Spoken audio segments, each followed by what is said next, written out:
Mas os irmãos que têm o livro, têm condições de adquirir, é muito bom porque muitas vezes não tem como a gente passar tudo, né? E o livro é maravilhoso. O que veremos hoje? Nós vamos ver o desenvolvimento sustentável dentro da igreja cristã, o que é isso, né? Qual é a ideia que o autor traz, né? Nós vamos ver a diferença entre pacto e contrato, e nós vamos ver base bíblica para o contentamento. E quando o irmão Gabriel estava trazendo o devocional para nós, eu já lembrei dessa parte 3, que vai tratar muito disso, né? Porque é muito mais fácil a gente ter o frenesi do id do que ter o contentamento de fazer discípulos. Porque o fazer discípulos é todo dia. O id é um evento da igreja, a gente vai, pronto, fiz no id, mas o discípulo é todo dia. E é muito mais difícil isso. Mas vamos por partes. Introdução, meus irmãos. A cura para a ambição egoísta, a gente já tratou aqui sobre ambição, né? A gente já falamos sobre até mesmo o mito de Ícaro, aqui já tratamos sobre o mito de Narciso, também que o autor traz, fazendo essa conexão entre o que os gregos pensavam sobre a ambição, o que nós pensamos sobre a ambição e qual é a troca disso, né? Como que o Ocidente deixou de ter o pensamento bíblico sobre a ambição para ter agora esse pensamento secular, né? Que vem de Francis Bacon. Nós vimos isso na aula retrasada. Então, só para ter esse contexto, quando ele usa a palavra ambição no sentido negativo, tá? A cura para a ambição egoísta e a dedicação inquieta, a próxima grande coisa é o contentamento. Assim como a felicidade, a excelência e o ímpeto, o contentamento não é algo que conseguimos produzir de dentro. Ele tem de ter um objetivo, tem de haver alguém ou alguma coisa que nos satisfaça a ponto de cantarmos. Se temos de perder famílias, bens e prazer, se tudo se acabar e a morte enfim chegar, com ele reinaremos. A música Castelo Forte. Essa parte aqui é muito interessante porque muitas vezes a gente pode falar sobre o contentamento e acabarmos esquecendo o alvo do contentamento, né? Às vezes a gente pode falar, não andeis ansiosos, mas como que a gente faz para não andar ansioso? Como que a gente faz para nos contentarmos? Dependendo exclusivamente de Cristo. E é muito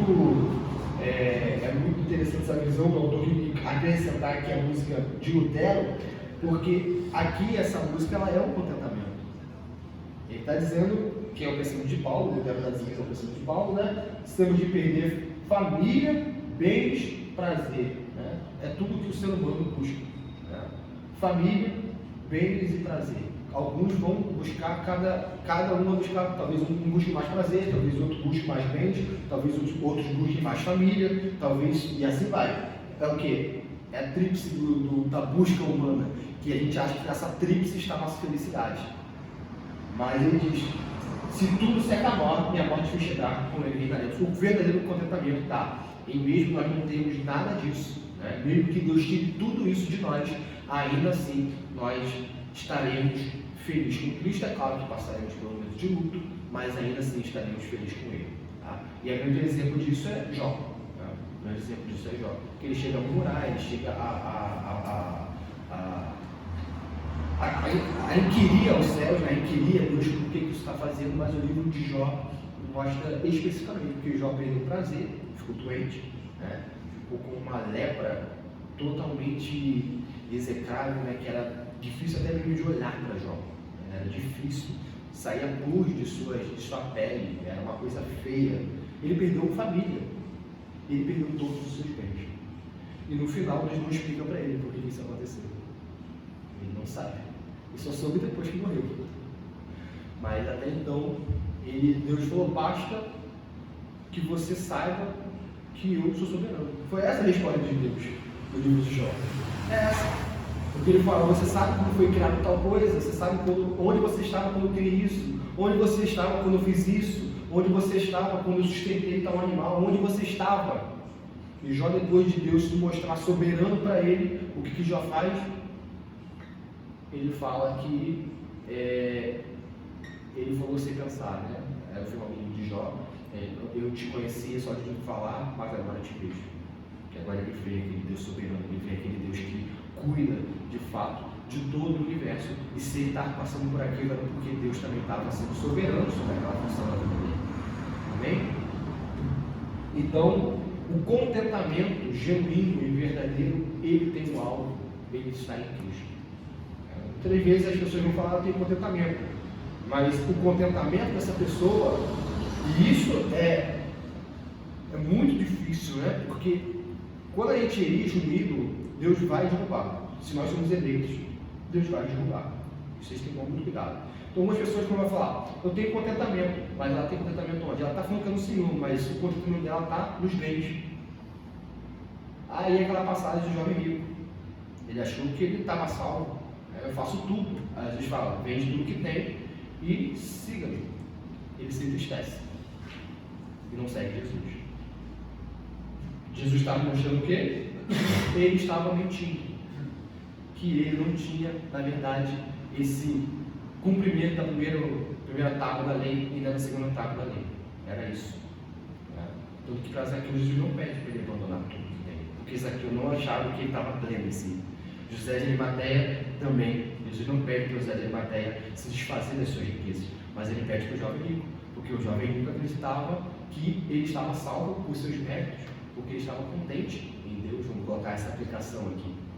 Bem? Então, a mesma coisa, famílias, prazer, tá? Mas vamos para a parte 1. Qual a relevância da ideia de desenvolvimento sustentável para o nosso crescimento em Cristo? E aqui é uma ideia que o autor traz, ele faz uma analogia entre sustentabilidade, tá? E crescimento cristão. Relativamente, todas as citações são do Michael Roth, tá bom? Relativamente recém-chegada, a sustentabilidade entrou em nosso vocabulário cotidiano, principalmente através das ciências ambientalistas e econômicas, tornando-nos cada vez mais conscientes de que simplesmente não podemos consumir os recursos naturais. Aplicando isso ao discipulado cristão, o desenvolvimento sustentável não é oxímoron, nem um impedimento ao progresso. Todos nós devemos estar a favor do crescimento, tanto em número quanto em qualidade, em nossa vida pessoal e nas igrejas. Os desentendimentos surgem quanto ao que significa esse crescimento e como ele é sustentado. O perigo de mero conservacionismo está em que ele valorize a terra, a tradição, mais do que as pessoas que agora estão morando nela e dela depende para o seu desenvolvimento. No outro lado do espectro estão os que preferem esquemas radicais que pouco importam ao ecossistema espiritual, o qual tem florescido por gerações. Em vez disso, de acordo com essa visão, precisamos focar nesta geração e o que for necessário para criar crescimento rápido. As formas externas são vistas como restritivas. Igrejas e famílias podem ser vistas como estufas onde as plantas sufocam em vez de reproduzir. Então a solução é acabar com as velhas trepadeiras e treliças, começar do zero. Talvez tenhamos de perder muitas pessoas nesse processo, mas isso dá a oportunidade de começar de novo, sem que as ovelhas façam os pastores irem mais devagar. Ele está aplicando o conceito de sustentabilidade ao cristianismo. Vamos lembrar, né? Sustentabilidade é o quê? Ele trabalha com os extremos. O extremo, vamos colocar, da Revolução Industrial. Não se importar com os recursos naturais, pensar somente na própria geração e devastar florestas e tudo mais, como aconteceu no Reino Unido, na Europa. No Brasil, por exemplo, a gente não teve, se eu não me engano, no século XIX, a gente não teve industrialização no Brasil. A industrialização só veio na Era Vargas. Mas, na era do Brasil Império, tinha desmatamento também por parte dos índios que tinham o pensamento de servir apenas a própria geração. E dos portugueses também, que faziam tráfico para a Europa. E aqui nós também temos o quê? Um pensamento de conservar na época. Mas aí fica esse dilema, né? Que o Brasil enfrentou e que a Europa enfrentou na época e que agora nós enfrentamos também.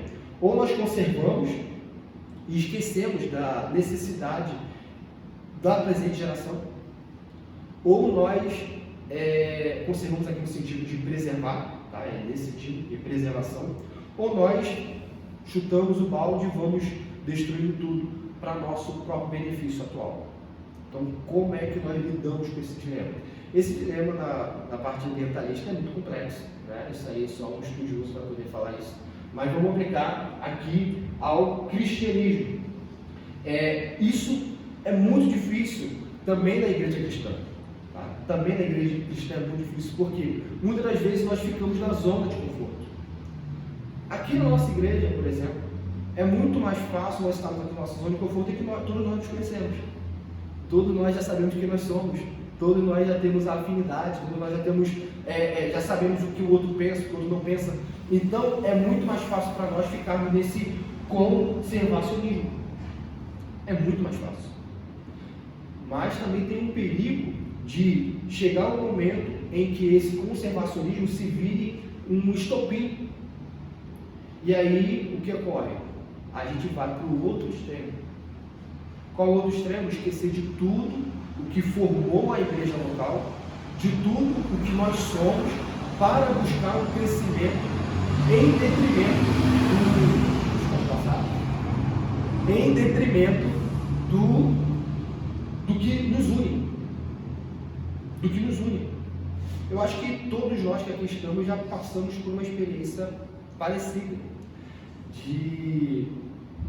ou de estar numa igreja que ela é tradicional demais, no sentido negativo mesmo da palavra, no sentido de conservacionismo, em que ela não parece mais uma igreja em que converse com a sua presente geração, tá? Porque nós temos dilemas, cada geração vai ter os seus dilemas, não tem como a igreja cristã ficar parada no tempo. Eu estou falando do quesito de dilemas, não de doutrinas, tá? Dilemas. Cada época a igreja cristã vai precisar responder a determinados dilemas. Então, o dilema que nós tínhamos no século XX foi superado. Agora nós temos o dilema do século XXI. O dilema do século XX, se a gente pode colocar por algo, era o Estado totalitário, era o ateísmo, era o liberalismo teológico, era tudo isso. E a igreja, por exemplo, vamos colocar a nossa denominação presbiteriana, vou dizer todas as igrejas, a denominação presbiteriana conseguiu lutar contra, por exemplo, o liberalismo teológico. Conseguiu, pela graça de Deus. Estou falando pela nossa denominação porque a gente não conhece todas as denominações. Né?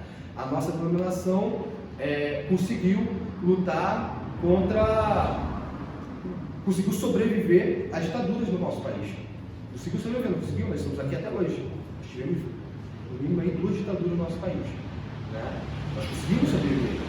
E agora, qual é o dilema do século XXI? Ideologia. É o dilema do século XXI. Se a igreja não responde a esse dilema, ela não está servindo a sua geração.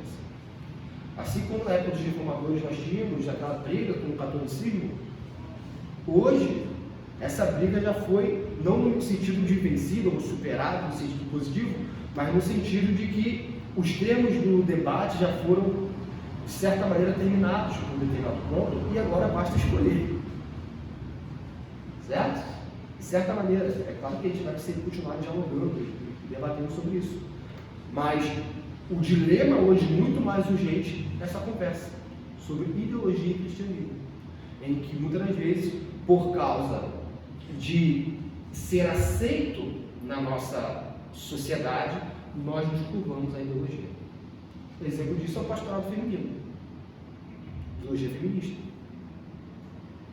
Aí, ele querendo, né, um crescimento espiritual, querendo se adequar à sociedade, esquece os mandamentos bíblicos. Esquece os mandamentos bíblicos. Tá? E por exemplo, o conservacionismo, vamos colocar aqui sempre esse exemplo, mas final do século XX, né, tivemos a revolução sexual, aí a igreja cristã, ao invés de tentar impedir isso através da Bíblia, o que ela faz? Ela coloca farisaísmo, não pode usar calça, não pode usar brinco, não pode usar isso, não pode usar aquilo. Então ela combate a revolução sexual através de farisaísmo. Isso também é o que? É conservacionismo. Isso é o que? É pecado. Nunca vou esquecer da frase do reverendo Ronilson Bentinho Brasileira: nos extremos habita Satanás. Ele estava citando Lutero. Isso falou isso conosco. Nunca se esqueça, nos extremos habita Satanás. Tá? Então devemos tomar muito cuidado para nós não ficarmos indo de um lado para o outro. Se a cultura está falando isso, nós vamos para o extremo oposto. Agora, nós vamos para o extremo oposto. Não. Toda a verdade é a verdade de Deus. Então nós devemos avaliar a cultura, avaliar os dilemas da nossa época à luz da palavra de Deus. Não é porque o mundo jaz no maligno que tudo que sai do mundo nós vamos para o extremo oposto. Porque nós sabemos que Deus governa esse mundo. E se Deus governa esse mundo, a luz de verdade até mesmo dos ímpios. Até mesmo dos ímpios. A gente viu isso, por exemplo, no estudo passado. No estudo retrasado, passado e retrasado. Quando, por exemplo, nós vimos sobre a opressão. Em que existe opressão. Não é porque uma ideologia defende que existem opressores e oprimidos que a gente vai negar isso. Ah, não existem opressores e oprimidos. Isso aí é... Não, a Bíblia fala isso. A Bíblia fala que muitas das vezes as pessoas utilizam as riquezas para o quê? Para subjugar os pobres. Isso é uma visão bíblica. Está na Bíblia. A Jéssica está querendo... Douglas. Tá falando? Douglas está ali, ó. Vou deixar o final, aí tá domingo. Então, essa é a grande questão. Nós devemos ter muito cuidado, meus irmãos, porque senão nós vamos nos perder. E nós vamos muitas vezes até entrar na guerra, lutar, batalhar. O grande problema é o seguinte: se nós lutarmos, e vencermos, nós vamos vencer em nome de quem? Porque se não for para a Bíblia, nós vamos vencer em nome de alguma outra ideologia, de algum outro pensamento político ou filosófico. Essa é a grande questão. Então, por exemplo, usando a reflexão do Gabriel agora no devocional, se nós estamos tendo que ir e fazer discípulos, é no nosso trabalho, na nossa família, nas nossas amizades, realizar o quê? Realizar um passar bíblico do reino de Deus neste mundo. Não é apenas falar ideologicamente, politicamente, partidariamente. É mostrar a visão bíblica do que Deus deseja. De quais são os preceitos que Deus dá para que os homens sigam. Afinal de contas, Deus é o Deus de toda a humanidade. E isso é difícil. Isso faz o cristão ter que manejar muito o Pentateuco. Isso faz o cristão ter que manejar muito o Sermão do Monte. Faz o cristão ter que manejar muito as epístolas. Faz o cristão ter que manejar muito a palavra de Deus.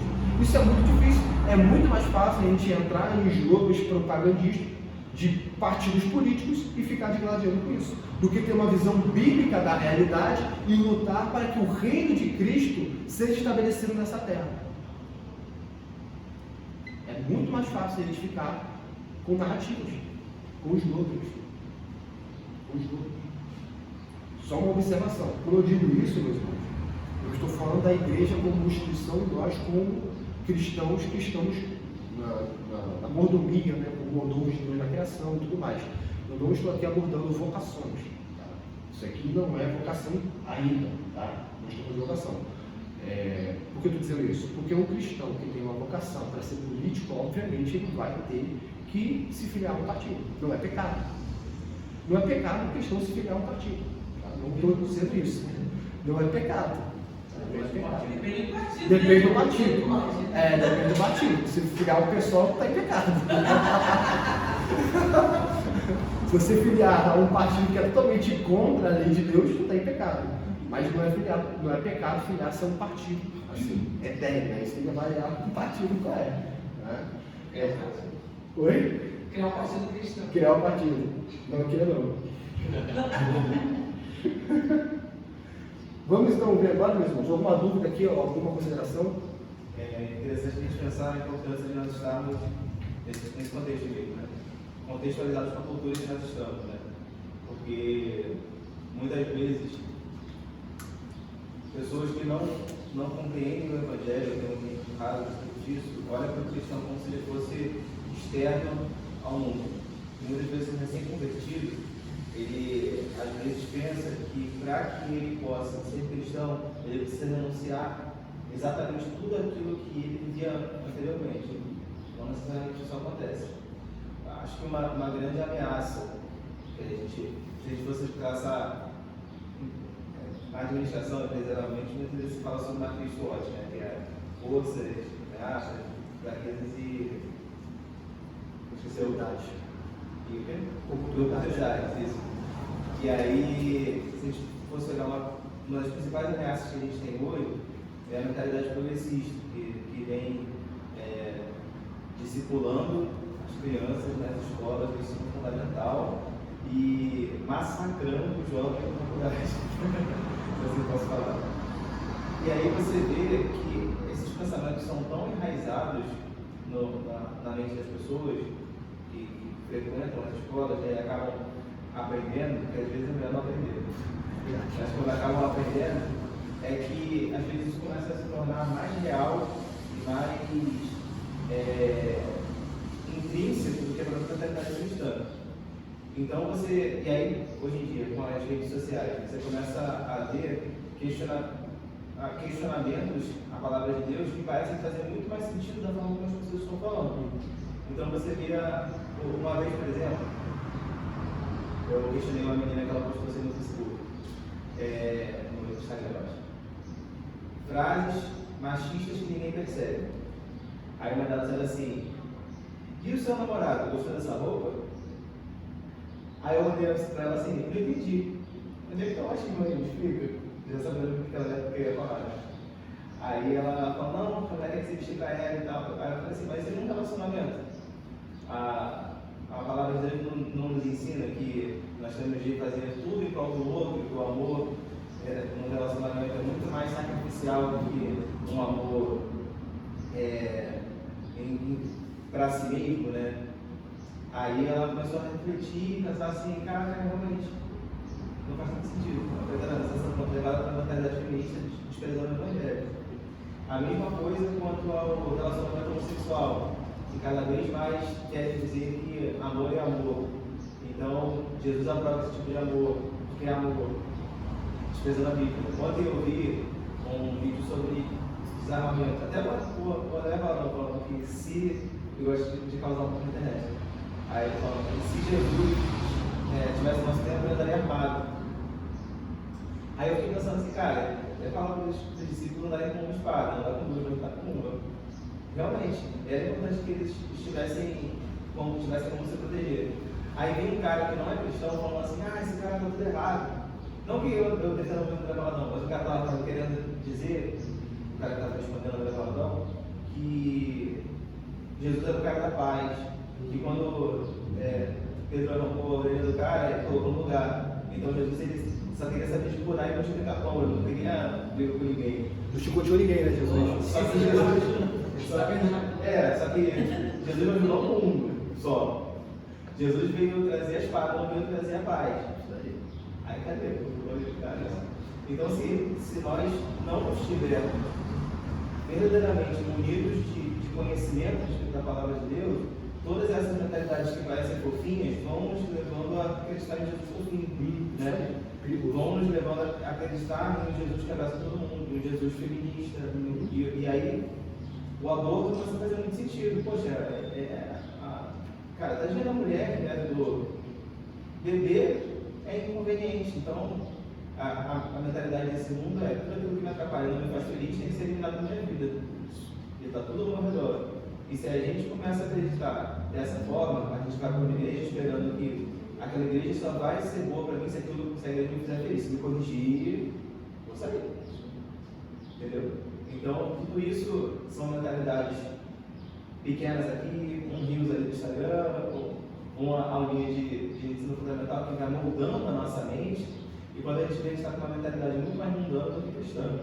Aí é aquela questão que você estava falando. Se a gente não estiver firmado numa tradição, se não tivermos raízes muito bem estabelecidas na nossa mente, todas essas doutrinas, essas mentalidades que vão mudando ao longo do tempo, que vão evoluindo com a sociedade, vão nos levando para longe daquilo que era o verdadeiro evangelho. E isso, primeiro, né, esse é o grande problema de igreja, e as igrejas hoje fazem isso, né? Vinde como estáis, aí você tem esse id, né, que é o mais importante, que o Gabriel falou, que quando na verdade o mais importante é fazer discípulos, mas para a igreja o mais importante é o id. Aí faz, né, vários mecanismos para encher a igreja. Enche a igreja, tem discipulado? Não tem discipulado. Vai lá, você tem que ter uma classezinha bem ruim, bem ruim, só para cauterizar a consciência da igreja, né? E aí a pessoa já é inserida no corpo. Não é esse problema. Vai ter essas pessoas que se dizem cristãs, e algumas talvez até sejam, mas elas não foram exortadas. Algumas talvez porque o novo convertido, meus irmãos, ele é fraco na fé. Ele vai ser levado se a igreja não chegar e falar. Alguns não, alguns são realmente sementes de Satanás na igreja. Alguns são, sim. Mas outros são porque a igreja não doutrina. A igreja não doutrina. A igreja não fala sobre aborto. A igreja não fala sobre a lei de Deus. Quando foi a última vez que nós vimos decálogo na igreja, expondo ali primeiro mandamento, segundo mandamento, e assim por diante? A gente esteve aqui na época do estudo, nós dissemos igreja. Não faz. Aí nós vamos para essas narrativas fofinhas, esquecemos, por exemplo, olhar a Bíblia como um todo, que se o que Jesus veio, vamos colocar assim, mostrar o que é nova aliança, ele fala, não precisa de circuncisão. Então a gente sabe, não precisa de circuncisão, porque foi dito, não precisa mais, Paulo falou, não precisa mais. Agora Jesus fala, não vim revogar a lei, eu vim cumprir. Logo, se uma coisa está na lei, vamos lembrar disso, meus irmãos, se uma coisa está na lei e não foi revogada por Cristo, ela continua. Isso é muito importante. Está na lei, olhamos o Novo Testamento, foi revogado por Cristo, não foi revogado por Cristo, então continua. Porque o que foi revogado por Cristo era cerimônias, era aquilo que era restrito a Israel. O que é moral não foi revogado por Cristo. Aí nós não sabemos disso, nós colocamos a minha visão, e isso é culpa da teologia da igreja, tá? A gente muitas vezes se curva às ideologias do presente século por causa da teologia da igreja. Porque uma teologia, por exemplo, dispensacionalista, em que tira o Antigo Testamento, rasga e joga fora e fica só com o Novo, a Bíblia fica completa. Como você vai dizer que Jesus é sobre aborto se esse tema não foi levantado para Jesus? Mas isso foi levantado no Antigo Testamento. Fora também que uma regra interpretativa que está na nossa confissão de fé, que os cristãos não sabem, é aquilo que não é expressamente declarado é logicamente deduzido. Os cristãos não sabem isso. A maioria do cristão quer que esteja algo específico na Bíblia, né? Não farás aborto. Você fala, mas em quantos meses? Até mesmo se tivesse isso na Bíblia. Então, o grande problema é que a igreja não ensina. E se a igreja não ensina, nós não conseguimos dialogar com a cultura. E esse progressismo, né, que a gente vive hoje, na verdade é uma volta. Se a gente olhar para a humanidade, ninguém fala isso, no meio deles, por exemplo, não falam isso, né? Mas se nós olharmos a história da humanidade, tudo que eles querem não é um progresso, é uma volta de práticas pagãs antes da vinda de Cristo. Aborto existia, meus irmãos, sempre existiu. Sodomia sempre existiu. Tudo que eles querem é voltar. Então, quando eles dizem de progresso, o que eles dizem é progresso da onde? Que progresso é esse se você está voltando a práticas antes de Cristo? Progresso é o quê? É ir para frente, não voltar atrás. Então é uma mentira de Satanás que usa a linguagem para dizer que isso é progresso, quando na verdade isso é o quê? Regresso. Eu perdi a palavra. Obrigado. É regresso. Eles estão querendo regredir porque eles estão não querendo se submeter a Jesus Cristo. E isso é muito claro. Primeiro continuaram tentando acabar com a visão europeia de cristandade, de cristianismo. Não cristandade, cristianismo. Aceitam todas as outras civilizações. Budista, africana, asiática, qualquer outra, que não tem influência do cristianismo é aceita. Agora, aquela que tem influência do cristianismo não tem que preservar a cultura. Só tem que preservar a cultura daquelas que não tem nenhum rastro histórico do cristianismo. Aí tem que preservar. Isso é estratégia. E a gente cai nessas narrativas, como o Douglas bem lembrou. A gente cai. E algumas vezes a gente tem que fazer o que Douglas fez, né? Porque uma vez é ignorância.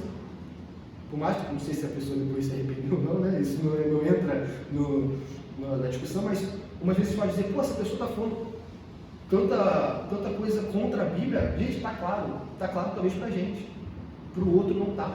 Porque é isso que a gente ensina. É você abrir a palavra e mostrar, meu querido, olha só, mas olha o que está escrito aqui. Isso muitas vezes vai gerar um desconforto. Isso que o Lucas está falando, né, do exemplo do Levalão, isso mostra como os protestantes eles consideraram a importância da educação, né? Isso colocando aí nas artes liberais a necessidade de trabalhar lógica, né, raciocínio, porque isso vai afetar, por exemplo, o discernimento a respeito das escrituras, né? O intelecto para o entendimento. A gente sabe que é lógico que a ênfase está no espiritual, mas uma pessoa com essa parte cognitiva mais bem elaborada, né, depois da regeneração, ela vai conseguir desenvolver, né, algumas questões.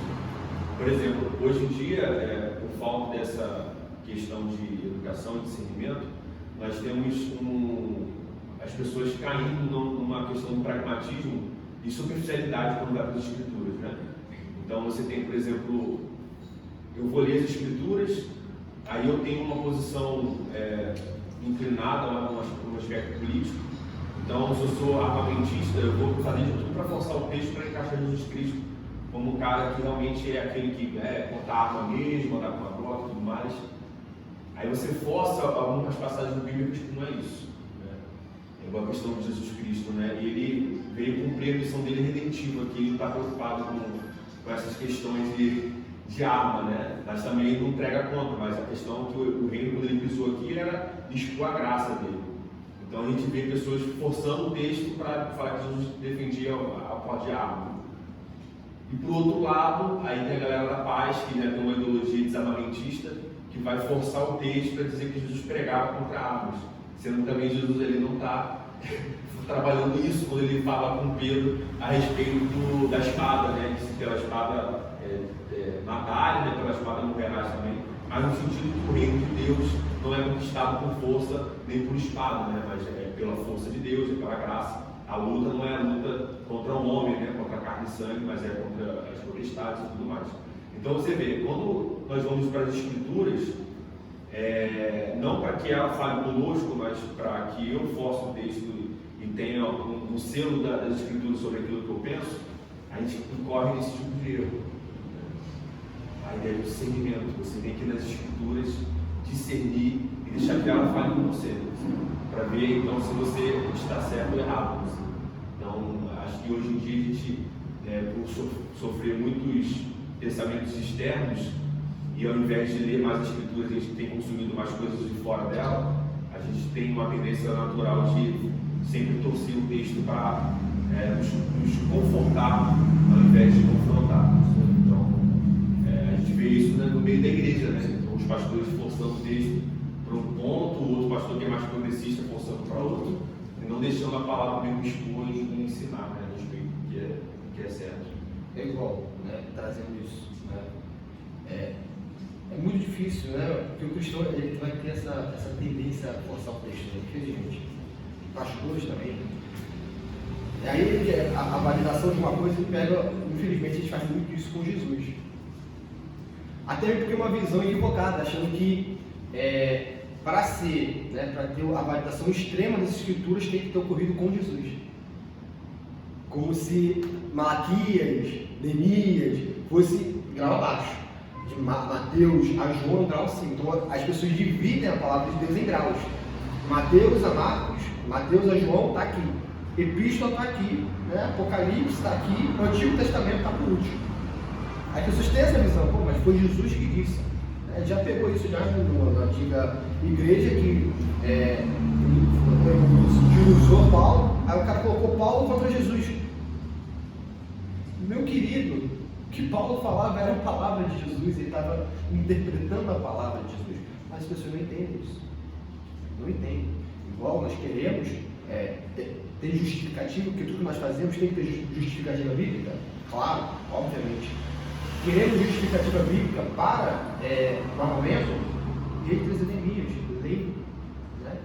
O livro de Lucas, quando Jesus fala sobre os discípulos cortarem a espada, é uma justificativa bíblica. É uma justificativa bíblica. Agora, não podemos dizer que Jesus cortou a espada. Há uma diferença. Há uma sutil diferença ali.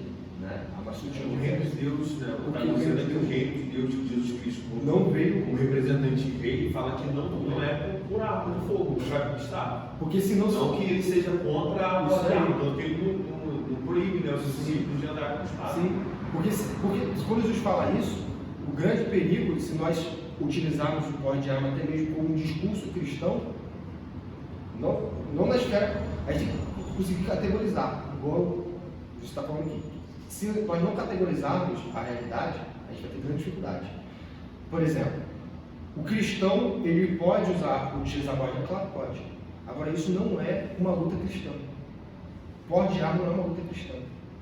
Porque o cristão é ministro da graça.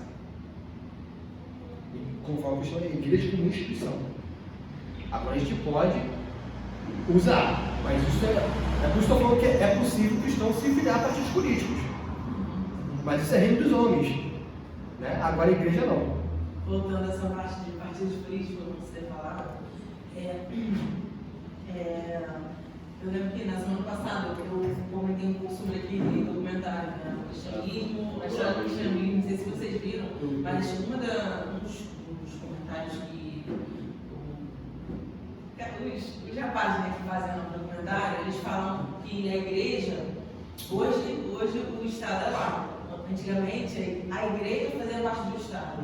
Eu acho que em relação a essa questão de partidária, muitas vezes a gente pode também cair numa ideia, né, de que seria legal se a igreja, né, se envolvesse com o Estado, sei lá, dominasse tudo. Né? Antigamente já aconteceu isso, né?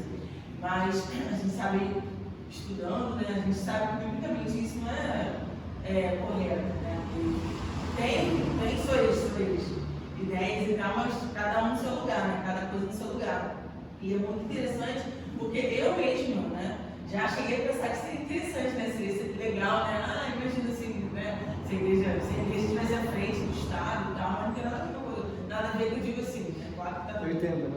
Mas não tem nada a ver uma coisa com a outra, né? São coisas totalmente diferentes. Às vezes a gente acaba caindo, alguns cristãos, né, podem acabar caindo nesse engano, né? De que, sei lá, o presidente tem que obrigar todo mundo a ser cristão, todo mundo tem que ir para a igreja, ou sei lá, algo desse gênero, né? Quando na verdade a gente tem que entender que Deus é soberano sobre todas as coisas e existe essa separação. Esferas. Os judeus esperavam que Jesus fosse líder político. Oi? Os judeus esperavam que Jesus fosse líder político. Isso aí. Isso, e foi crucificado porque eles apontou os judeus. Muitas pessoas caem nesse engano. Já sabendo, né? Tem que ter um presidente que. E nesse livro ele traz até a citação, né? É muito importante.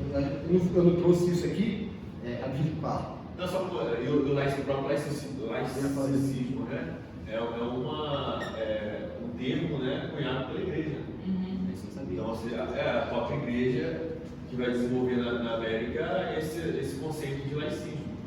A ideia de proteger a igreja, não o Estado, né? Exatamente. E é muito Proteger a interessante que igreja. os documentários falam sobre isso. Porque existiu uma época em que o Estado não era laico. Era cristandade. Exatamente. Isso aí.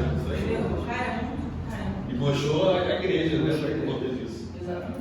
Os atos, né, foram atribuídos na conta da igreja. E nesse aqui que ele vai entrar, por isso que eu falei que a gente não vai abordar tudo do capítulo, mas esse capítulo é muito rico. Ele, por exemplo, aborda como se fala?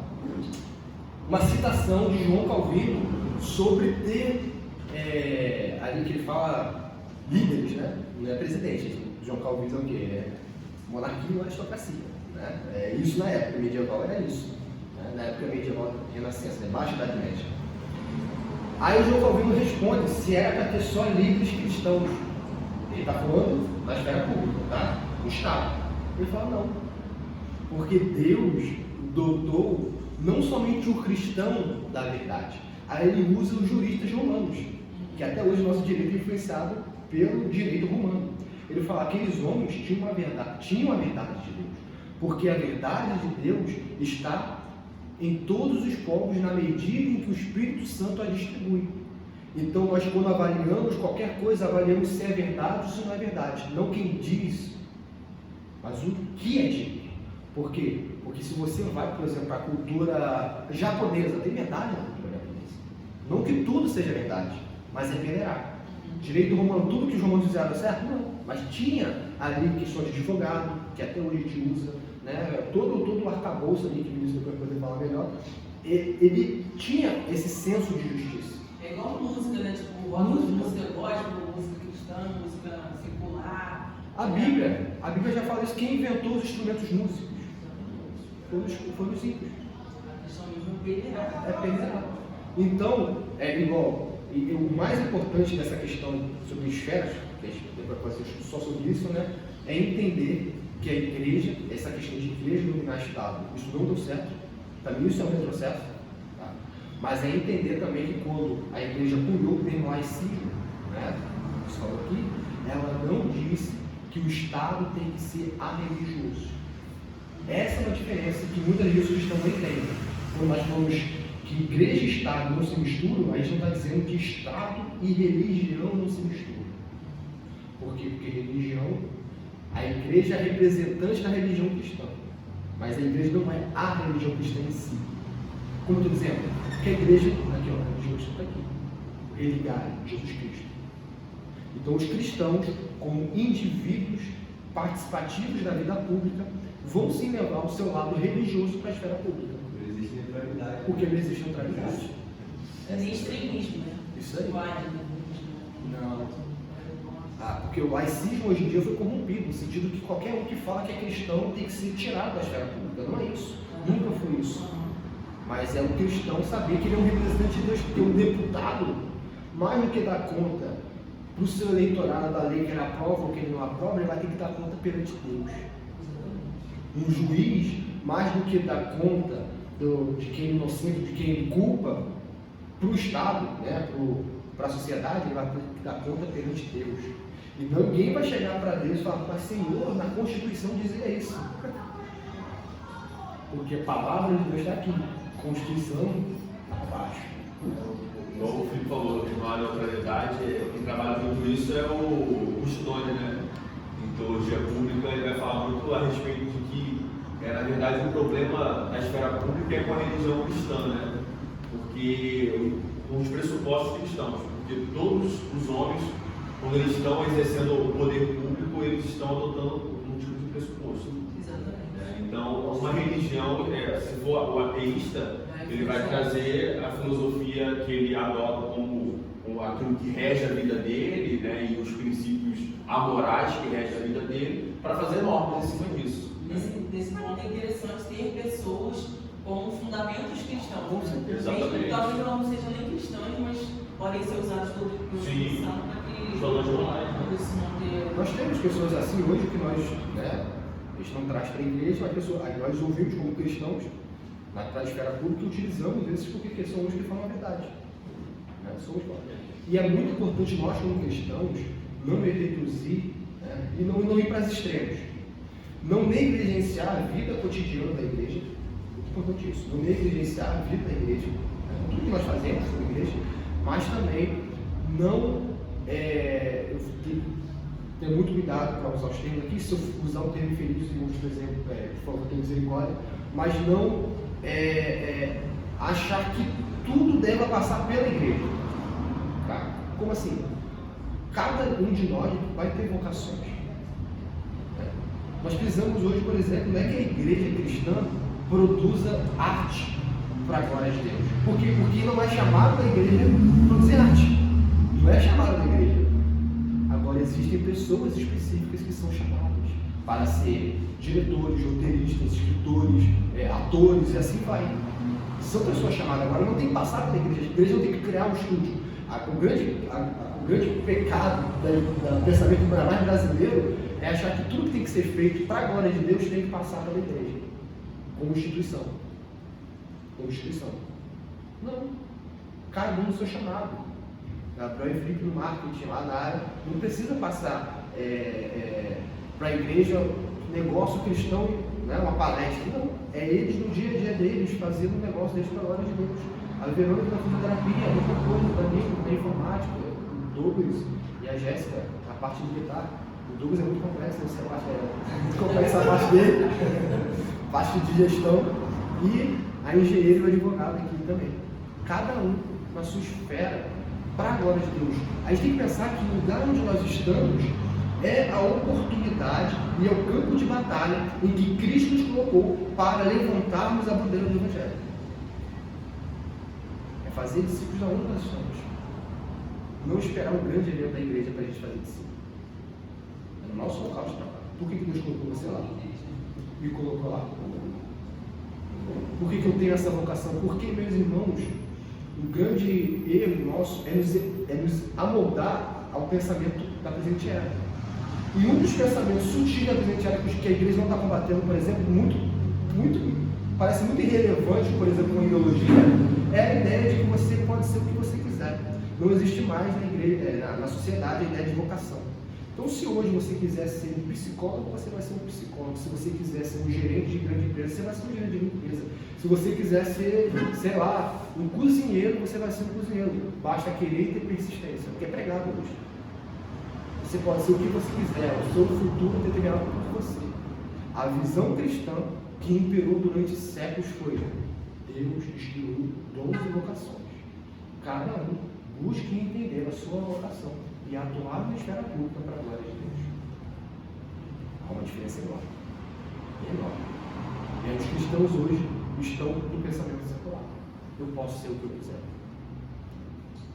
Então a gente tem que tomar muito cuidado tanto com os extremos, aquela coisa que é muito aborto, arma, tudo, e com as coisas sutis. Por exemplo, essa sutileza que nos é pregada nos impede de levantarmos a bandeira do Evangelho onde nós estamos. De procurar o que o Criador colocou em nós. E aí nós temos o quê? Um monte de gente fazendo faculdade e depois abandonando a faculdade. Porque ela fez por uma visão secular e não por uma visão que olhou para si, buscou entender as aptidões que o Criador colocou nela para ela ali exercer o seu chamado. Esse é um dos motivos também porque nós temos tantos desertores de faculdade. É um dos, não o motivo, é um dos. Vamos então para a parte 2. Pacto e não contrato. A visão bíblica é pactual. A gente não vai trabalhar aqui tudo toda a visão pactual, isso é um estudo, são vários estudos. O doutrina do pacto são vários estudos, porque ela começa de Gênesis e vai até o Novo Testamento. Tá? Mas a gente vai abordar só um pouquinho. A cultura do contrato. Por baixo dessas versões narcisistas, né, que o autor já falou anteriormente, que é forte, que é diluídas, existe uma forma contratual de pensar. O que quero dizer com isso? Tome, por exemplo, o seu casamento. Enxergá-lo como simples contrato seria tratar o cônjuge como provedor de serviço. Começa com a presunção de que ambos são indivíduos soberanos, livres para escolher aquilo que quiserem. Os dois entregaram um pouco de sua liberdade em troca de alguns benefícios. Enquanto isso der certo, ótimo. Se em alguma altura o seu parceiro deixar de cumprir seu lado do contrato, então você pode sair dele. Na era do iluminismo, a ideia de contrato social tornou-se modelo da política moderna. As pessoas soberanas cediam parte de sua autonomia ao Estado em troca de bens e serviços. Contrato social, qualquer pessoa que for estudar, por exemplo, política, né, doutrina política ou direito, vai ver isso, contrato social. Qualquer pessoa. Que é o quê? Essa visão eu vou excluir, né, não vou excluir essa visão, mas só a grande questão é a seguinte: essa visão não parte do pressuposto que existe um Deus. Aí ela está focando só nos homens. Ela foca nos homens. Ela não entra nesse debate, não entra. Mas ela vê os homens como seres soberanos que delegam a sua liberdade para um Estado aristocrata, monárquico ou democrático, né? Geralmente democrático, geralmente. República parlamentarista, monarquia parlamentarista, assim por diante. E o grande problema não vou entrar nessa ideia, mas ainda mais é absolutizar esse contrato social para todas as esferas da sua vida. Ele fala de casamento, a gente vai ver agora a visão do pactual, mas, por exemplo, não só no casamento, mas amizade. Nós não temos mais aquela amizade na sociedade atual, não tem mais aquela amizade que aconteça o que acontecer, a gente vai até a morte. Na igreja deve ser ainda mais forte isso, a amizade da igreja, porque nós somos irmãos. Não. Discordei do Gabriel, o Gabriel já não está mais oferecendo muitos benefícios, né? O contrato vai ser rompido. Eu quero mais saber do Gabriel. É isso. A igreja local, como o Douglas chegou a tocar, né? Não está mais me satisfazendo, né? Não está mais. Chegou e me exortou de uma maneira que eu não gostei. Isso não estava estabelecido no contrato. Não estava. Não saiu. De uma maneira sutil, muitas vezes, por exemplo, uma pessoa entra na igreja, ela entrou na igreja, Aí entra na igreja com um modo operante da igreja. Eu estou falando de doutrina, não estou falando de doutrina. Modo operante da igreja, com um pastor específico. Aí aquele pastor, natural, tem uma forma de expor o texto e uma forma de liturgia, isso é normal. Aí esse pastor, por um chamado divino, ele vai para outro campo. E vem outro pastor, vai outro pastor para uma determinada igreja. Tem membro que sai da igreja, não porque o novo pastor é herético, ou porque o novo pastor não prega a Bíblia, mas porque ele gostava mais do antigo pastor. Isso é o quê? Contrato. A visão dessa pessoa é contrato. Pô, mas quando eu assinei um contrato com essa denominação, com essa igreja, isso não estava estabelecido no acordo. Isso não estava estabelecido. Que absurdo, trocou o pastor, eu vou sair dessa igreja. Não entendeu visão bíblica. Tem muito. Tem muito. Muito. Aí, por exemplo, o pastor, ainda mais nós que somos presbiterianos, né? Então o pastor vai, por exemplo, para São Pedro da Aldeia, né? Ou para Arraial, ou qualquer lugar aqui. Aí, isso acontece muito. Na igreja presbiteriana, pouco, mas em igrejas carismáticas acontece muito. Né? Aí tem um êxodo. O pastor foi para outra igreja, tem um êxodo. A igreja esvazia, vai 30% da membresia para outra igreja. Não para ajudar a outra igreja, mas porque ele eligiu o pastor como ídolo. Então, se você está numa igreja local, você tem que entender o motivo pelo qual você está numa igreja local. É igual a questão doutrinária, ou, como é que fala? Denominacional. Tipo assim, a pessoa, eu sou presbiteriano. Você vai para um local, a igreja não tem igreja presbiteriana cristã, vamos dizer assim. Sim. Aí tem uma batista que é mais, assim, né? Que tá que tal. Sério? Aí não, eu sou presbiteriano. Aí a pessoa tá na doutrina, entendeu? Não tá, não, porque só tem a fachada presbiteriana, tem que estar lá. Não, o nome.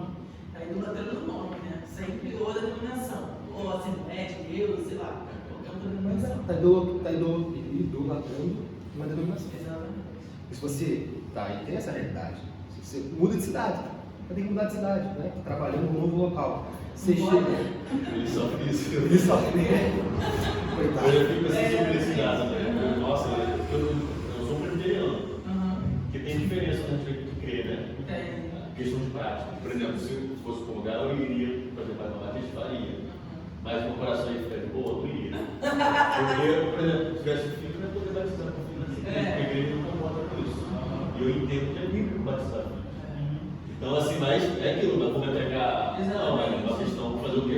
De repente, olhar para a igreja só para você batizar com a batismo. Pecador, né? É brincadeira. Mas é isso, a denominação, muitas vezes, ela pode ser erigida como ídolo. Ela pode sim. Você eligiu um ídolo, né? E você está vendo que o Evangelho. Um outro exemplo, agora, de acordo diferente, né? Independente se o pastor continua na igreja local, né? Independente disso, tá? Você está lá. O pacto é firmado por Deus, tá? E você serve onde Deus colocou, na igreja local. Ninguém serve sem igreja local. Aí você está numa igreja local, 10 anos, 15 anos. Aí essa igreja local parou de pregar a palavra de Deus.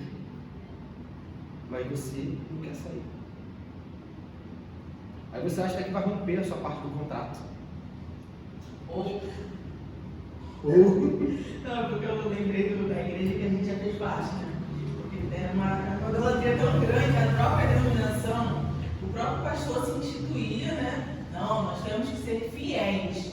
Aí, é como ele fazia de uma forma, porque se a pessoa que saísse, ela era infiel a Deus por estar saindo daquela denominação. Ela ia ser amaldiçoada porque estava saindo de lá. Estava sendo infiel ao pastor, infiel à igreja. Que isso, cara? Muito bizarro, fala sério. É um pensamento papal mesmo. É um pensamento papal, vigário de Cristo. Ele vai, amaldiçoa o que ele quer. Dentro de uma igreja evangélica cristã. Né? Igreja. Mas a gente tem muito cuidado com a cultura do contrato. Tá? Muito cuidado. E a visão bíblica é pactual. Tá? Uma maneira pactual de pensar é diferente. Nos pactos bíblicos, Deus é o soberano Criador e Senhor. Não somos proprietários de nós mesmos, mas portadores da imagem de Deus, submetidos a Ele. Não somente pela maneira como nos relacionamos com Ele, como também pelo modo como nos relacionamos com os outros. Deus fala, nós escutamos, portanto, jamais começamos de uma posição de autonomia, elegendo ceder um pouco da nossa soberania a Deus em troca de certos benefícios e garantias. Ele nos dá a vida, provê para nós, nos ordena e faz promessas que sempre cumpre de acordo com sua fidelidade, como portadores de sua imagem, portanto, nos relacionamentos uns aos outros pactualmente. Como marido, nos relacionamos uns aos outros pactualmente, como marido e esposa, como pais e filhos, como membros da família da fé, e tudo. Né? Vamos abrir a palavra de Deus?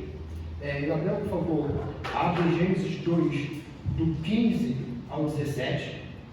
Irmã Verônica, abre Gênesis 6, 18 a 19. Filipe, Gênesis 9, do 8 ao 17. Jéssica, 15, do 9 ao 21. Gênesis 15, do 9 ao 21. Eu peguei só os pactos em Gênesis, tá? E Êxodo, que vocês estão vendo vermelho, eu escrevi em vermelho para a gente não precisar abrir. Porque é mais bem demonstrado de Êxodo 19 até Êxodo 24. Tá? São 5 capítulos. A gente vai ler 5 capítulos agora. Né? Irmão Gabriel, depois pode ser sucessivamente, tá bom, meus irmãos? Por favor, Gabriel. Tomou, pois, o Senhor Deus ao homem e o colocou no jardim do Éden para o cultivar e o guardar. E o Senhor Deus lhe deu esta ordem: de toda árvore do jardim comerás livremente, mas da árvore do conhecimento do bem e do mal não comerás, porque no dia em que dela comeres, certamente morrerás. 6, 16. Contigo, porém, estabelecerei a minha aliança. Entrarás na arca tu e teus filhos, a tua mulher e as mulheres de teus filhos. Tu que vives, toda a carne, cada espécie, macho e fêmea, vais entrar na arca, para conservares vivos contigo. Disse também Deus a Noé e a seus filhos: Eis que estabeleço a minha aliança convosco, e com a vossa descendência, e com todos os seres viventes que estão convosco, tanto as aves, os animais domésticos e os animais selváticos, que saíram da arca com todos os animais da terra. Estabeleço a minha aliança convosco. Não será mais destruído o carne por água de dilúvio, nem mais haverá dilúvio para destruir a terra. Disse Deus: Este é o sinal da minha aliança, que faço entre mim e vós, e entre todos os seres viventes que estão convosco, para perpétuas gerações. Porém nas nuvens o meu arco será por sinal da aliança entre mim e a terra. Sucederá que, quando eu trouxer nuvens sobre a terra, e nelas aparecer o arco, então lembrarei da minha aliança, firmada entre mim e vós, e todos os seres viventes de toda a carne. E as águas não mais se tornarão em dilúvio, para destruir toda a carne. O arco estará nas nuvens. Vê-lo-ei e me lembrarei da aliança eterna entre Deus e todos os seres viventes de toda a carne que há sobre a terra. Disse Deus a Noé: Este é o sinal da aliança estabelecida entre mim e toda a carne sobre a terra. Respondeu-lhe: Toma-me uma novilha, uma cabra e um cordeiro, cada qual de 3 anos, uma rola e um pombeiro. Ele, tomando todos esses animais, partiu-os pelo meio e lhes pôs em ordem as metades, umas defronte das outras, e não partiu as aves. Aves de rapina desciam sobre os cadáveres, porém Abraão as exortava. Ao pôr do sol, caiu profundo sono sobre Abraão, né? E grande pavor e cerradas trevas o acometeram. Então lhe foi dito: sabe, com certeza, que a tua posteridade será peregrina em terra alheia, e será reduzida à escravidão, e será afligida por 400 anos. Mas também eu julgarei a gente a quem tem de sujeitar-se, e depois sairão com grandes riquezas. E tu irás para os teus pais em paz. Serás sepultado em ditosa velhice. Na 4ª geração tornarão para aqui, porque não se encheu ainda a metade da iniquidade dos amorreus.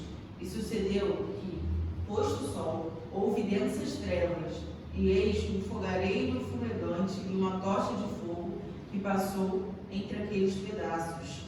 Naquele mesmo dia fez o Senhor aliança com Abraão, dizendo: a tua descendência dê esta terra, desde o rio do Egito até o grande rio Eufrates, o Queneu, o Quenezeu, o Cadmoneu, o Eteu, o Ferezeu, os Refaíns, o Amorreu, o Caraneu, o Girgazeu e o Jebuseu.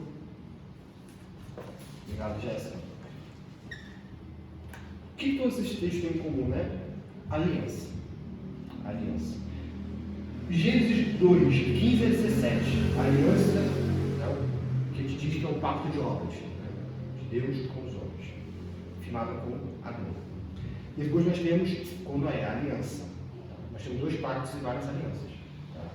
Com Noé é uma aliança. Aliança noaica. Depois nós temos a aliança abraâmica. Deus com Abraão. Ainda não é a aliança que faz a circuncisão. Os irmãos viram aqui Deus chegando e perguntando: Adão, eu te criei, você quer me servir? Noé, eu vou destruir a terra. Vou destruir. Você quer entrar numa arca e salvar você e sua família? Está interessado nisso? Abraão, você quer ser escravo? Você quer que sua descendência seja escrava? Você quer esperar 400 anos até que a promessa que eu estou te dando se concretize, ou você quer a promessa agora?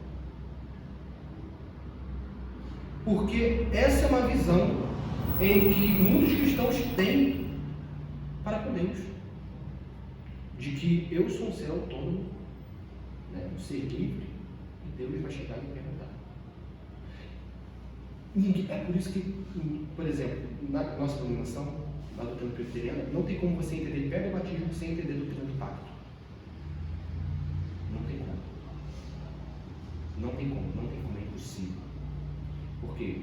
Você não vai entender o pé do batismo se você entender que Deus é soberano. Porque muitas das vezes a objeção é: mas é criança, você vai aceitar ou você não vai aceitar? E se os descendentes de Jacó aceitariam ou não a aliança que Deus firmou com Jacó? Trocando o nome dele de Jacó para Israel? E aí? Isso, pessoal, que aconteceu depois de Moisés, depois de Josué, não quisesse mais a aliança firmada com Moisés no Monte Sinai, com o povo daquela geração. É pacto. Aconteceu os juízes e teve o juízo. Aconteceu, profetas não fizeram isso, porque é pacto. Deus é soberano, meus irmãos. Ele não vai chegar para a criatura e perguntar: não tem como. Faz sentido. Faz sentido para você? Adão, esse é o pacto de obras, eu te criei. Se você me servir, vai ter vida. Se você pecar, morte vai entrar sobre toda a descendência sua. É isso, o pacto é isso. O pacto, ele pressupõe um soberano e um vassalo. Essa é a diferença de contrato social e pacto. Soberania e vassalagem. Nós somos vassalos. Deus é soberano. E aí vem a nossa confissão de fé dizendo: tão grande é a distância entre Deus e a criatura, que embora as criaturas racionais lhe devam obediência como ao seu Criador, nunca poderiam fruir nada dele como bem-aventuranças e recompensa, senão por alguma voluntária condescendência da parte de Deus, a qual foi ele servido significar por meio de um pacto. O primeiro pacto feito com o homem era um pacto de obras. Nesse pacto foi a vida prometida a Adão e nele a sua posteridade, sobre a condição de perfeita obediência pessoal. E isso para nós que estamos caídos em Adão é um absurdo. Porque não somente o livre-arbítrio, porque muitas das vezes a gente vai contra o livre-arbítrio, mas a gente quer deixar um pouquinho ali, sabe? Aí chama de livre-agência, mas não é ainda querendo, livre-agência existe, tá? Mas é querendo significar o livre-arbítrio agora, debaixo da livre-agência. Deus é soberano. Se Deus falou para o seu povo que não dando para nós satisfação que ele vai salvar ou que ele não vai salvar, porque ele é soberano. Ele não deu essa satisfação. Ele elege, tudo bem. Mas ele falou, olha, os seus filhos vão ser meu também. Ele é soberano. Ah, mas Senhor, o Senhor vai eleger o meu filho? Isso não importa. Essa não é a questão. Essa não é a questão. Os seus filhos são meus. Os seus filhos serem meus, você tem que ensinar os seus filhos na minha doutrina. É por isso que nós ensinamos nossos filhos na doutrina de Deus. Porque os filhos, em última instância, não são nossos, é de Deus. Se vai salvar, se não vai, é outra história. É outra história. Tá? Estou trabalhando aqui em pacto, tá? É só mostrar aqui um exemplo, uma doutrina da nossa igreja. Tá? Mas essa é a grande diferença entre contrato social e o quê? E pacto. Eu não sou soberano. Entre meus iguais, eu posso escolher democraticamente se eu vou ceder minha liberdade ou não ao escolher um partido X ou Y. As propostas de cada um. Essa proposta aqui eu acho meio complicada. Vou escolher outra. Por quê? Porque todos ali são iguais. Mesmo valor, todos criados à imagem e semelhança de Deus. Isso foi algo que o cristianismo trouxe. Um reino mais superior em essência aos seus súditos. Ele é superior em quê? Em que Deus o colocou numa escala social maior. Essa é a diferença, mas não em essência. Não em essência. Igual o presidente da República, igual o deputado. Tudo isso. Essa é a grande diferença. Tudo bem? Então, essa é a grande questão, meus irmãos. Essa é a grande questão. Vamos entender, indo para o final? Só 2 perguntas, não vai abrir, que, como a gente falou de queda, a gente tem que falar de redenção. Deixa Deus, todo gênero humano, perecer no estado de pecado e miséria? Era o catecismo de Agostinho perguntando na sua indagação número 30. Deus não deixa todos os homens perecer no estado de pecado e miséria, em que caíram pela violação do primeiro pacto, comumente chamado o pacto das obras, mas por puro amor e misericórdia livra os escolhidos desse estado e os introduz no estado de salvação, pelo segundo pacto, comumente chamado o pacto da graça.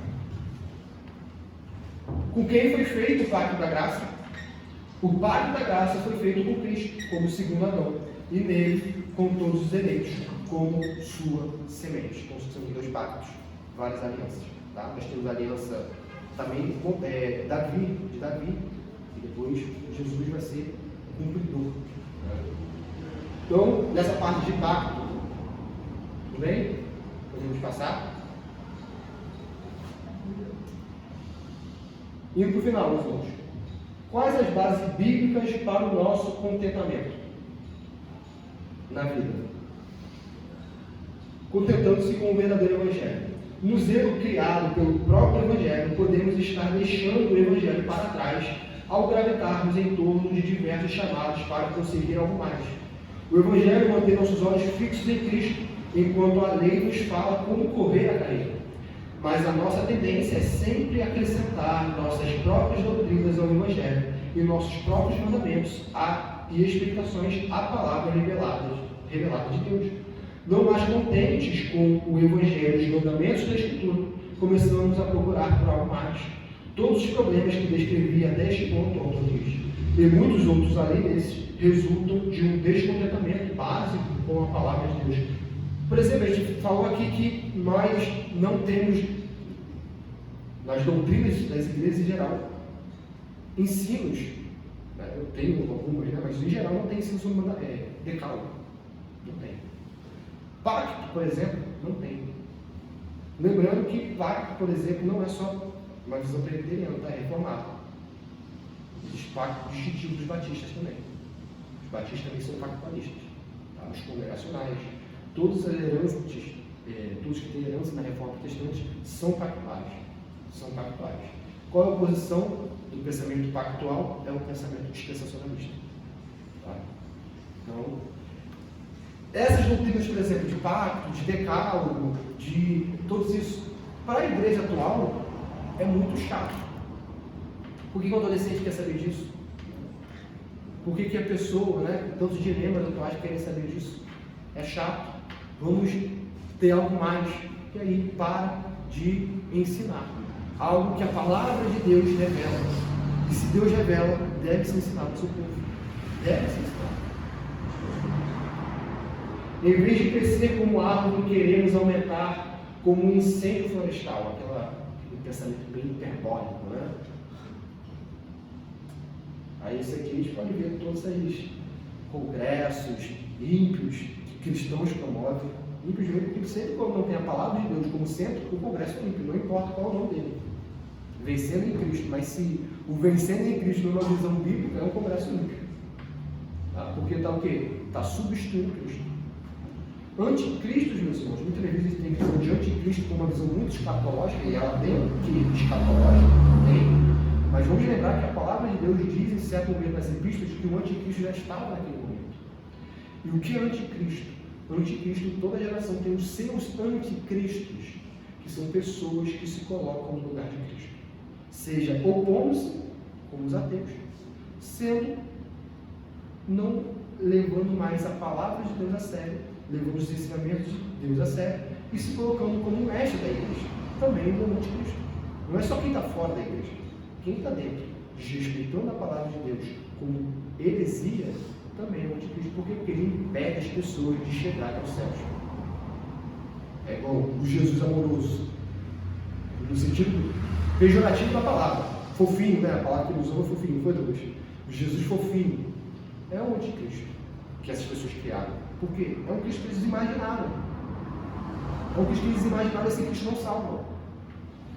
E isso é muito difícil para a igreja batalhar contra isso, porque as pessoas, aí quando a gente vai sair para evangelizar, as pessoas acham que acreditam em Jesus, mas elas acreditam no Jesus que ela criou na mente dela. E quando a gente apresenta o Jesus bíblico, a pessoa se assusta. Então, por que os reformadores, né, nessa época, eles brigavam tanto por doutrina, que para a gente hoje é supérfluo? Para que eles brigaram sobre Santa Ceia? Para que isso? Por quê? Porque eles sabiam que se deixasse cada um ensinar o que bem quisesse, ia dificultar o próprio trabalho evangelístico. Nosso país deixou, vamos colocar assim, mas o nosso país mais ainda, deixou cada um ensinar como queria. Não nos opomos quando outra denominação começou a falar outras coisas. Nos opomos quando outra denominação começou a fazer uma teologia da prosperidade, coisas muito absurdas. Mas não nos opomos. O que acontece hoje? Que é difícil evangelizar. É mais difícil. É mais difícil. Muitas vezes é mais fácil evangelizar uma pessoa que nunca ouviu o Evangelho do que uma pessoa que nasceu na igreja. Porque ela criou um Jesus na mente dela e ela vai pecar na pessoa de Jesus. É interessante, porque nessas denominações onde existe, né, essa questão da teologia da prosperidade, muitas vezes, por exemplo, né, a gente entende como teologia da prosperidade. A gente sabe que é uma teologia voltada para o financeiro, né, onde as pessoas levam dinheiro para Deus, vão receber de volta. A gente tem essa noção. Mas agora, é interessante porque as pessoas que estão nessas denominações, elas não entendem dessa forma. Elas entendem que elas estão semeando ali a semente, lá plantando, para você plantar, para você vai colher. Mas elas não estão entendendo que aquilo ali é uma forma de você... não é evangelho, sabe? Elas estão como que aquilo ali é pontuado de maneira como se estivesse glorificando a Deus. Não, que Deus vai se agradar disso. É muito interessante, então, é uma coisa que cauteriza a mente das pessoas, sabe? Eu sei porque eu já fiz parte disso. Então, na minha mente, no final do ano tinha lá a grande colheita, né? Gente, eu tô indo, é realmente muito triste, cara, é muito triste, porque, tipo assim, a gente fica muito cego, cara. É uma coisa que você não enxerga mesmo. É literalmente Deus abrindo sua vida, minha filha. É isso aí. Tá tudo errado. Isso não é evangelho. Você está criando em algo que é humano. Superstição. E às vezes, pessoas dentro dessa própria denominação acreditam que o que nós, vamos dizer assim, uma visão bíblica mais correta é a doutrina humana. Sim. Como é que pode ser isso, gente? Deus do céu, é muito incrível, porque, cara, só Deus mesmo, É só Deus. sendo soberano para que as vendas sejam caídas. E a cegueira em si, ela é espiritual. É. É que Jesus falou, as minhas ovelhas ouvem a minha voz. Às vezes quando não ouve, porque não é ovelha de Jesus. E algo também muito difícil quando a gente fala essas coisas hoje em dia, por quê? Porque diferente do pensamento reformado, né, vamos falar reformado da época passada, né, era qual? E o pensamento bíblico, a gente avaliava a doutrina. Avaliava a doutrina e falava, estão seguindo a doutrina?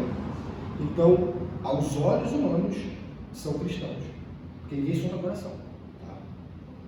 Nem todo mundo que está exteriormente seguindo a doutrina vai para o céu, ele sabe. Mas, aos olhos humanos, são cristãos. Não está seguindo a doutrina, não importa. Aí vem essa grande questão que para muitas pessoas hoje isso é uma ofensa. Não importa a intencionalidade do coração da pessoa. Ah, mas ele tem uma intenção boa. Ele acha isso, ele acha aquilo. Ah, mas poxa, mesmo ele só está errado. Meus irmãos, o fato de estar errado já mostra, errado que eu falo, heresia, tá? Estou falando equívoco teológico, não é heresia. O fato de estar errado em heresia já mostra que não é ovelha de Jesus Cristo naquele momento. Estou falando de eleição, estou falando de regeneração. Deus pode chegar em determinado momento e chamá-la, regenerando aquela pessoa, estando naquela denominação ainda, ela vai ter as venas abertas, como a Jéssica teve, e ela vai sair. Então, a gente tem que sempre avaliar, e por isso que doutrina novamente é muito importante. Porque a Bíblia pouco se importa pela intenção do coração humano, porque o coração humano só quer o quê? Adultério, corrupções, mentiras. Realmente, a pessoa está lá porque ela acha que o coração dela está certo. Mas no coração humano a gente sempre está certo. Aí, isso é muito difícil avaliar as coisas objetivamente. Né? Não sei se eu acho que eu estou mas é só eu acho muito interessante, porque quando eu me vejo assim, porque assim, tem pessoas que já nascem numa igreja cristã correta, né? Onde tudo, graças a Deus, né? As pessoas foram alcançadas pela graça desde sempre. E eu sempre, é muito interessante, porque eu vim assim, tem muito tempo, mas eu fiquei muitos anos nessa denominação. Cresci em uma denominação onde muitas coisas eram doutrinariamente de forma errada, equivocada, heresismo, aconteciam nesse lugar. E hoje, assim, né, na idade adulta, né, graças a Deus, eu sou reformada, mas assim, como eu cresci nessa denominação, eu fico vendo a comparação. Eu sempre, é muito interessante porque várias coisas que são ditas de forma correta, eu lembro das coisas que eu aprendia e eu fico pensando, gente, lá era assim, tipo, lá estava errado, realmente acontecia dessa forma. Lá a gente cultuava o pastor, lá os líderes eram soberbos, lá havia anticristos. Como é que pode, né? Fico pensando, gente, Deus ele é tão soberano, tão misericordioso, às vezes eu fico vendo como aquele cego, que desde a sua nascença ele era cego, e veio Jesus e curou ele e conseguiu ver todas as coisas. Às vezes eu vejo assim, falei, gente, eu era cego, finalmente, eu era cego totalmente. E Deus abriu os meus olhos. Agora, só uma dúvida em relação ao que você falou do anticristo. Pode ser, talvez, eu tenho um pensamento equivocado em relação a isso, não sei se é, mas eu gostaria que você me corrigisse. Você falou que existem anticristos, né? Não existe o anticristo. Não, existe o anticristo. Ah, tá. Mas não pode imaginar que existe somente o anticristo. Entendi. Tá? Existe o anticristo de Apocalipse. Tá? Eu me expressei mal. Aí também tem visões escatológicas, né? São vários. Tá entendendo. 3 Você Coríntios. falou que existia Não. anticristos. E existe o anticristo Mas de existe também Apocalipse. o anticristo na idade de milho e tal. Existe o anticristo de Apocalipse, que está ali no derradeiro final. Né? Ela, por exemplo, hoje em dia, que é algo anticultural, até mesmo para os evangélicos, tá? Que isso não está, isso está na nossa confissão. Se Deus quiser, a gente nunca vai tirar isso. Enquanto esse erro permanecer. Na nossa confissão, o Papa é um anticristo. Ele é um anticristo, ele não é o anticristo. Ele é um. Por quê? Porque na própria doutrina comunista se diz que o Papa é o vicário de Cristo, ou seja, é o substituto de Cristo. E anticristo significa isso. Qualquer pessoa que é contra ou busca em si substituir Cristo, ele é anticristo. Porque Cristo é insubstituível. Tem algumas diferenças bíblicas que falam exatamente sobre anticristos? Tem, tá lá nas epístolas de João. Tem, acho que em Judas também tem. Nas epístolas de Joaninas e Judas. Não lembro qual é a epístola de Paulo. Não vou lembrar agora. Que está se referindo ao general Romano, né? Isso aí. Lembra também? O pessoal atribui isso no futuro, como escatológico, quando aquele texto é contemporâneo. Paulo está apontando para um futuro próximo, que uma visão, uma das visões, né, escatológica vai atribuir aquilo ali, não uma escatologia, mas a um general romano que entrou no tempo e profanou o tempo judeu. 70 depois de Cristo. Antes da sua destruição. Isso aí. Porque tem que ter muito cuidado com a escatologia, porque é um assunto muito complexo, né? É muito complexo mesmo, né? Até hoje eu não tenho posição definida escatológica, eu tenho. Não é dispensacionalista, né? Não sou, eu sei que eu não sou dispensacionalista. Né? Não sou preterista. Mas eu sei, as outras visões em questão eu não sei. Porque é muito difícil. Mas uma regra interpretativa é não achar que apenas Apocalipse é escatologia final. Toda a palavra de Deus tem ali escatologia. E Apocalipse é um livro que é o livro mais hebraico do Novo Testamento. Então, só vamos entender Apocalipse se entendermos muito o Antigo Testamento.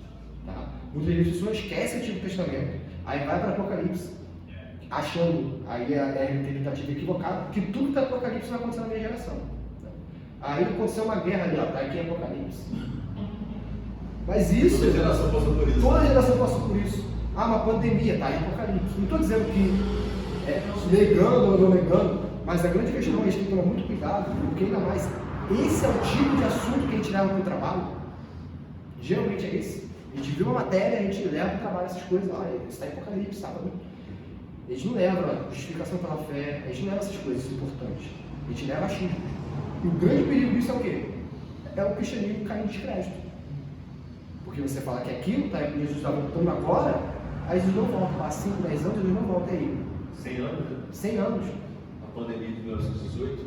Isso aí. Mais de 100 anos depois. Lutero acreditou que o Papa fosse o anticristo. Ele acreditava que haveria uma reforma, né? E depois Jesus Cristo viria e subjugaria o Papa, e aí viria esse final escatológico. Lutero estava errado. Então, Apocalipse é muito difícil. Calvino não comentou o Apocalipse. De tão difícil que é. É um livro muito difícil. Tem outros pastores que comentaram, tem o Leandro Lima, tem outros pastores. Berkoff errou.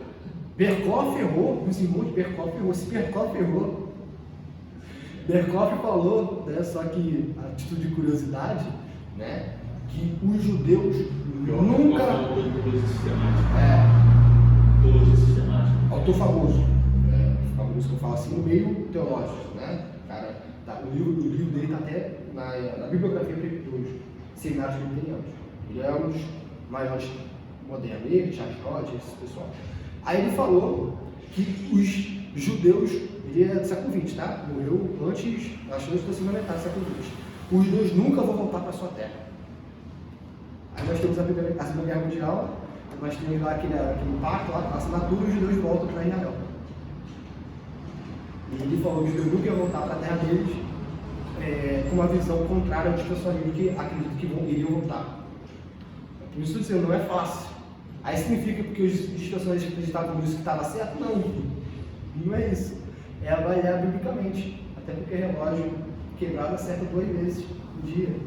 Então, não é porque um acertou que vai estar certo. Né? Mas essa é a questão. Se Berkoff errou, se Calvino não quis comentar, né? Tem que tomar muito cuidado. Até mesmo se você assumir uma posição pós-milenista, amilenista, que são visões escatológicas, assuma essas visões com misericórdia. Com misericórdia. Humildade. Porque é um tema muito difícil mesmo. Talvez seja um pós-milenista para estar na igreja que o pastor é milenista. O cara vai sair da igreja por causa disso? Não tem base bíblica, até porque nós só vamos saber realmente quem está certo e quem está errado, exceto o dispensacionalista, quando Jesus voltar. Tá? O dispensacionalista é porque eles rasgam o Antigo Testamento, tá, meus irmãos? É por causa disso. ele quiser falar. Voltando lá na parte da intenção, que as pessoas falam, eu estava falando, né, que às vezes as pessoas, herege, tentando acertar. Aí eu fico lembrando do estado popular, que é a criação literalista, que boa intenção e não está cheia. Isso aí. Mas o que a Jéssica estava falando, né, que a gente tem essa percepção muito clara de um momento em que Deus realmente abriu nossos olhos, e às vezes a gente se sente assim, poxa, a gente passou tanto tempo fazendo tudo errado e tal, mas eu fiquei pensando que às vezes a Melanie, por exemplo, ela vai ser um ato literiano, vai ser batizada. Espero em Deus que ela tenha a visão aberta. Mas já houve o catecismo infantil, né, desde a barriga. A gente muitas vezes fica dando ela catecismo infantil, conta a história da bíblia e tal, mesmo quando ela é pequenininha. Mas vai chegar um momento em que as vendas da casa vão cair e tudo isso vai efetivamente passar por esse sentido para ela, esse programa de Deus. Porque às vezes a gente fica muito com essa percepção de a criança presbiteriana é muito privilegiada. Ela está aprendendo tudo desde criancinha. Mas às vezes isso acaba não fazendo sentido real para a pessoa. Isso não rege a vida dela até que Cristo a converta. Até que a pessoa se tenha um novo real com Cristo. Então é muito interessante a gente pensar. Não, a gente viu isso na própria presbiteriana que a gente fez parte, né? A gente viu os adolescentes, a gente falava sobre isso e a gente falava, gente, a gente não sabe o quão precioso eles estão tendo, sabe? Esse privilégio de estarem aprendendo isso nessa viagem. E aí, assim, é muito interessante a gente perceber isso, que Deus, independente da nossa história, ou daquilo que nós aprendemos, existe um ponto da nossa história que Deus vai agir para tirar as vendas dos nossos olhos. Independentemente daquilo que a gente já ouviu, independentemente daquilo que a gente já. De onde a gente está, o que a gente está ouvindo em algum momento, se nós formos escolhidos de Deus, estejamos nós numa igreja super herege ou numa igreja super bíblica, Deus ele vai agir no nosso coração, ele vai fazendo com que tudo aquilo que a gente está vendo a gente dele faça sentido ou deixe de fazer completamente sentido para que a nossa comunidade está comigo. É muito impressionante como Deus ele age assim, na conversão. E, né, deixa eu ir para os pontos também do Cristo, mas sim o que o Luiz está dizendo, é muito importante, né, nós batalharmos pela pureza. Todos. Por exemplo, hoje, né, se nós estamos aqui, acredito porque todos nós acreditamos que aqui é uma igreja saudável. Pelo nível de maturidade dos irmãos que estão aqui. Mas isso não garante que essa igreja continuará saudável daqui a 30 anos. Estou falando porque muitas vezes a gente cai na letargia achando que isso é algo perene. Mas a responsabilidade humana só é perene se todos os dias nós batalharmos. Eu dou esse mandamento porque ela vai crescer. Ela vai crescer e ela pode ter uma visão completamente diferente, mas Deus queira que não. Mas por quê? Porque nós temos que ensinar. Juízes, quando há uma corrupção em Israel, vai dizer o quê? Que houve uma geração, a geração pós-Josué, que não conhecia os feitos de Deus. Então houve um erro de passagem doutrinária geracional entre a geração de Josué, que foi fiel, e a geração dos filhos dos seus filhos. Bem, meus irmãos? Vamos para o final. Contentamento em Cristo. Tudo isso significa que o chamado ao contentamento é para reconhecer e aceitar nosso lugar em Cristo e em seu corpo, e mais largamente nosso lugar na troca de dons na sociedade mediante a graça comum. Isto corta a raiz do descontentamento, a ambição de mudar nossa situação na vida, não somente rumo à prosperidade, mas também em pobreza autoimposta. Estar contente com o reino de Cristo é estar também satisfeito com os seus meios ordinários da graça. Isto é grande coisa. Temos dificuldades para crer que as coisas fracas como pecador, como nós, que falha em nome de Cristo, tanto do juízo quanto do perdão, pudesse realmente expandir o reino de Cristo por toda a terra. Talvez não seja má ideia aprendermos a fé por meio do catecismo de semana após semana, ou seguimos uma liturgia que faça com que habite ricamente em nós a palavra de Deus, de Cristo. Aqui é o devocional do Gabriel, não vou entrar nisso. É que nós, ordinariamente, mesmo sendo pecadores, mesmo sendo depravados, mesmo ainda habitando com a queda em Adão, que exige em nós, ainda assim, Jesus Cristo nos utiliza para expandir o reino dele. Todos nós, não só pastor, não só evangelista, presbítero, diáconos, todos nós, tá? Indo para o final, vamos abrir só dois textos. 1 Timóteo 6, do 1 ao 21 para encerrarmos. Vinícius, abre por favor. 1 Timóteo 6, do 1 ao 21 para encerrarmos. E Filipenses 4, do 2 ao 13. Quem não leu ainda, Gabriel já leu o texto? Já.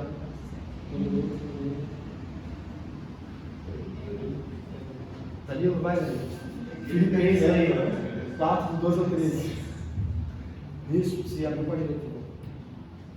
Todos os servos que estão debaixo do jugo considerem dignos de toda a honra o próprio Senhor, para que o nome de Deus e a doutrina não sejam blasfemados. Também os que têm Senhor fiel não tratam com desrespeito qualquer irmão. Pelo contrário, trabalha ainda mais, pois ele que partilha do seu bom serviço é crente e amado. Ensina e recomenda essas coisas.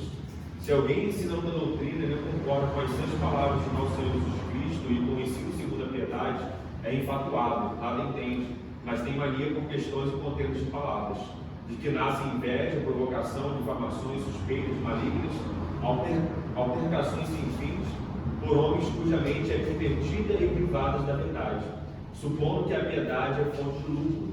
De fato, grande fonte de lucro é a piedade com contentamento, porque nada temos trazido para o mundo, nem coisa alguma podemos levar dele.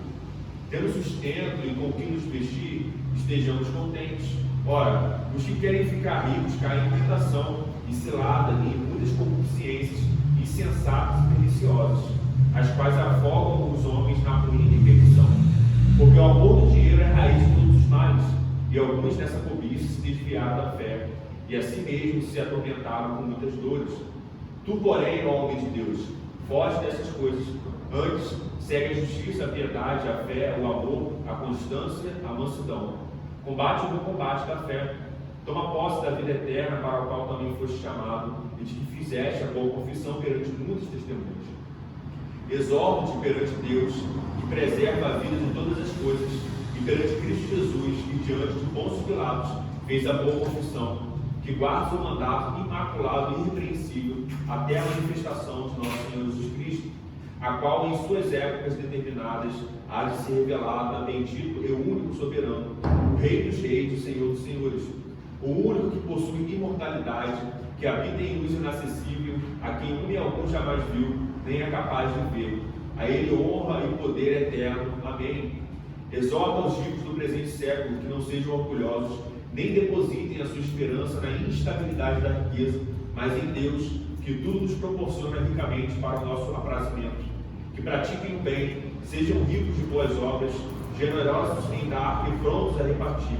Que acumulem para si mesmos tesouros, sólido fundamento para o futuro, a fim de se apoderarem da verdadeira vida. E tu, Timóteo, guarda o que foi confiado, evitando os falatórios inúteis e profanos, e as contradições do saber, como falsamente lhes chamam, pois alguns, professando, se desviaram da fé. A graça de Deus. Amém.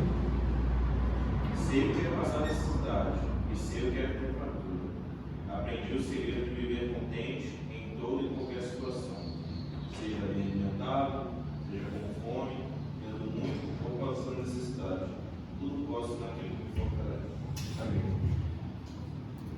Verdadeiro contentamento, portanto, vem primeiramente por descansarmos em Cristo. Como vimos em Timóteo, como vimos em Filipenses. Paulo fala de relações humanas, patrão, empregado, depois sobre sofrimento, e depois de Jesus perante Pilatos em Timóteo, e ali sobre sofrimentos em Filipenses. Verdadeiro contentamento, portanto, vem primeiramente por descansarmos em Cristo. E isso significa o quê? Mesmo no sofrimento, mesmo passando nudez, mesmo sendo escravo,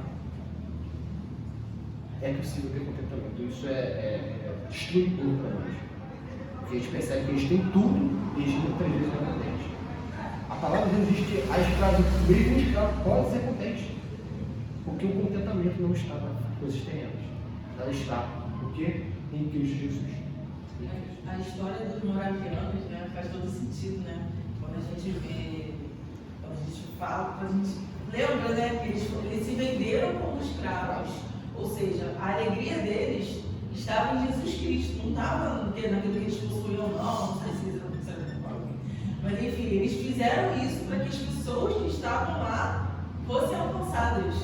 Cara, isso é uma coisa assim, você pensa, meu Deus, como é que pode, né? E a gente precisa ter um coração, né, buscar o Senhor dessa forma, né? Que a gente tem que se apegar a nada, né? A beira de Jesus Cristo, Ele é a nossa felicidade, Ele é o nosso tudo, Ele é, enfim, suficiente.